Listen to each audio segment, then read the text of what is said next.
45 साल पहले की वो काली रात जो आज भी डराती है। आजादी मिलने के महज 28 साल बाद देश ने झेला इमरजेंसी का दंश। भाइयों और बहनों, राष्ट्रपति जी ने आपातकाल की घोषणा की है। इससे आतंकित होने का कोई कारण नहीं है। The President has proclaimed emergency. This is nothing to panic about. 25 और 26 जून 1975 की दरमियानी रात देश पर जो इमरजेंसी थोपी गई, उसका दंश देश 21 महीनों तक झेलता रहा। आधी रात को आपातकाल के आदेश पर राष्ट्रपति फखरुद्दीन अली अहमद के दस्तखत के साथ ही देश में इमरजेंसी लागू कर दी गई। अगली सुबह एक तरफ प्रधानमंत्री इंदिरा गांधी जहां लोगों को ना डरने की हिदायतें दे रही थी, वहीं दूसरी तरफ दिल्ली के रामलीला मैदान में 25 जून को हुई रैली की खबर पूरे देश में ना फैल सके, इसके लिए दिल्ली के बहादुर शाह जफर मार्ग पर स्थित अखबारों के दफ्तरों की बिजली रात में ही काट दी गई। इमरजेंसी अचानक लगी। इंदिरा गांधी ने चतुराई भरी एक चाल चली और उसका मकसद था अब प्रधानमंत्री पद पर बने रहना।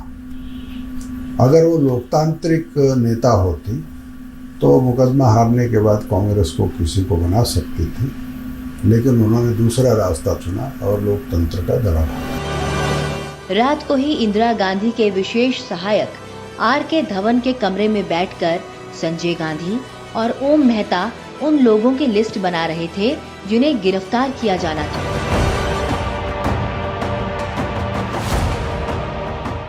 इमरजेंसी की घोषणा के बाद सरसंघचालक बाला साहब देवरस को 30 जून को ही नागपुर स्टेशन पर बंदी बना लिया गया था।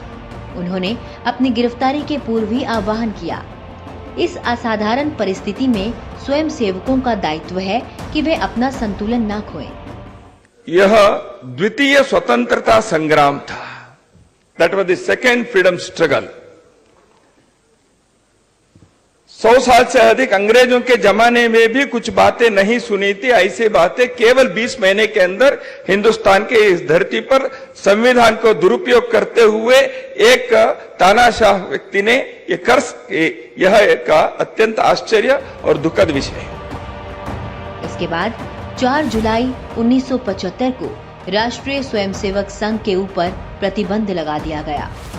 देश भर में संघ के 1356 प्रचारकों में से 189 को कारावास भेज दिया गया।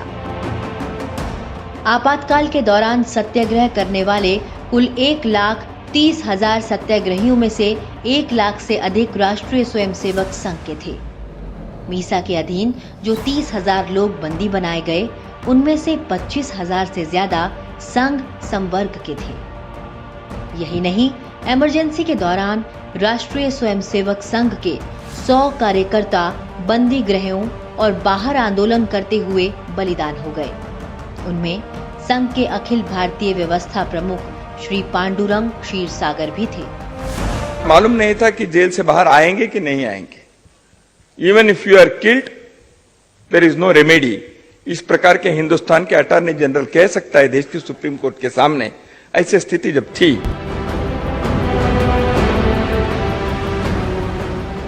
राष्ट्रीय स्वयंसेवक संघ की शौर्यपूर्ण भूमिका के ठीक विपरीत पश्चिम बंगाल के मार्क्सवादी कम्युनिस्ट दल के ज्योतिर्मय बसु को छोड़कर अन्य किसी भी कम्युनिस्ट नेता को गिरफ्तार नहीं किया गया और न ही उन्हें भूमिगत होना पड़ा।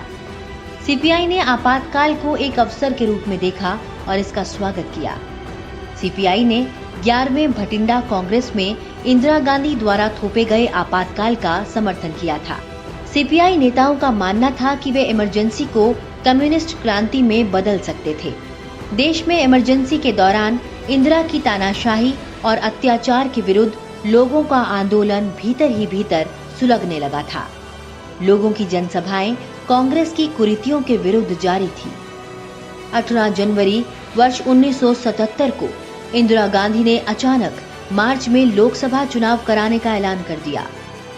16 मार्च को हुए चुनाव में इंदिरा और संजय गांधी दोनों ही हार गए। इस तरह जनता ने लोकतंत्र में अपनी आस्था का सबूत देकर सबसे बड़ा संदेश दिया और आखिरकार 21 मार्च 1977 को आपातकाल खत्म हो गया।